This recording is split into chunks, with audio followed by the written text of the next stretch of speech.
Doctor साहब इसमें थोड़ा-सा एक मेरा सवाल ये भी होगा कि लाइक जिस तरह मैं थोड़ा फ़िटनेस कॉन्शियस हूँ और भी मेरे जैसे यंगस्टर्स जो हैं वो फ़िटनेस कॉन्शियस होंगे।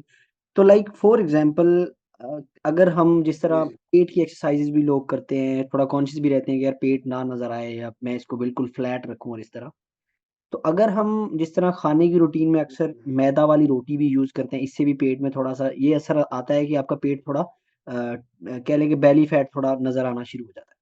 तो लाइक डॉक्टर साहब अगर हुँ। इस तरह है कि आपका पेट बढ़ गया है फॉर एग्ज़ाम्पल, तो क्या ये वाक़ई में इसी तरह है कि आपकी नीड भी जो है फूड की जो कंज़म्पशन नीड है, वो भी आपको ज़्यादा मतलब फूड ज़्यादा यूज़ करना पड़ेगा उसको फ़िल करने के लिए, डिज़ायर को फ़िल करने के लिए?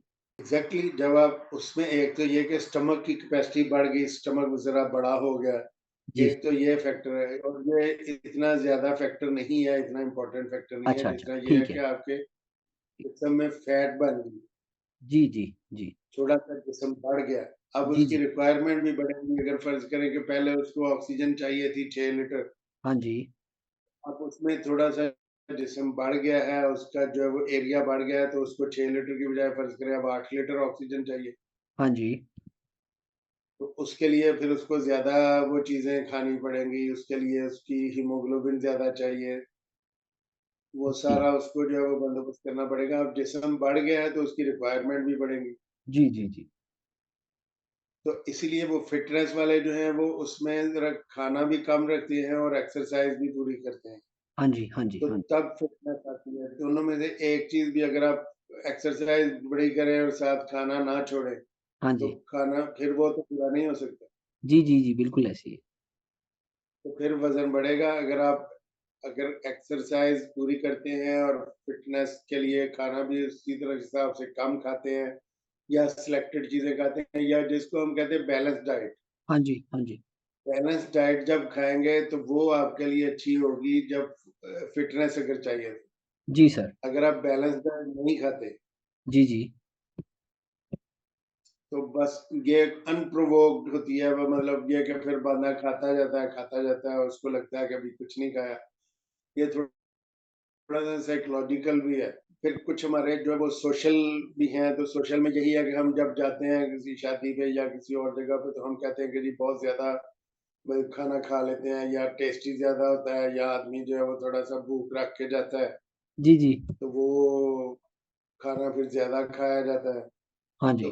एक दफ़ा खाना ज़्यादा खाया गया, अब अगली दफ़ा जो स्टमक फिर उसी तरह डिमांड करेगा। तो इस तरह से एक नेगेटिव फीडबैक सिस्टम बढ़ जाता है कि यानी कि अगर एक दफ़ा आपने ज़्यादा किया, फिर दूसरी दफ़ा कहेंगे चलो पहले ज़्यादा खाया था, आज फिर थोड़ा-सा खा लेते हैं।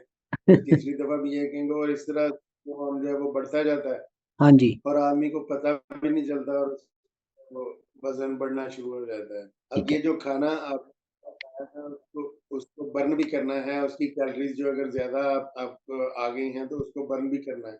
हाँ बर्न जी। करने के लिए एक्सरसाइज़ करनी है। आप एक चीज़ खाते हैं, फ़र्ज़ करें एक समोसा खा लेते हैं तो उसके लिए 400 कैलोरीज़ आपको बर्न करनी पड़ेगी। इसका मतलब ये है कि अगर अगर फॉर एग्ज़ाम्पल एक बंदे ने फ़िटनेस भी मेक श्योर करनी है और उसने कह लें कि ये चटपटी और ये जो चीज़ें हमारी एपेटाइट से रिलेटेड है, अगर वो भी पूरी करनी है, तो इट मीन्स कि उसको फिर ये माइंड में रखना पड़ेगा कि भाई अगर मैं कुछ इस तरह का खा रहा हूँ अपने टेस्ट के लिए, तो मुझे फिर उसको वो भी करना है लाइक बर्न भी करना है। बर्न भी करना है और वो उस रिक्वायरमेंट के हिसाब से बर्न करना है। फ़र्ज़ करें कि अगर आपकी कोई ज़्यादा हो गई हैं और बर्न आप पूरा नहीं कर सके हाँ जी। या पूरा नहीं कर पाए तो फिर वज़न बढ़ने का रिस्क लेंगे। तो इसीलिए जो है वो मतलब अगर यंग लोग जो है वो अगर फिट रहना चाहते हैं तो अभी से फूड थोड़ा-सा कम करें। ठीक है। अगर वो कहें कि हम तो मतलब जो मर्ज़ी खा लें हमें कुछ नहीं होता तो ऐसे नहीं है, वो बॉडी में स्टोर जो उसके सेल्स में चला जाता है तो वो फैट जमा हो जाती है और वो फैट जमा हो जाती है तो फिर फैट से तो फैटी होना ही है आदमी।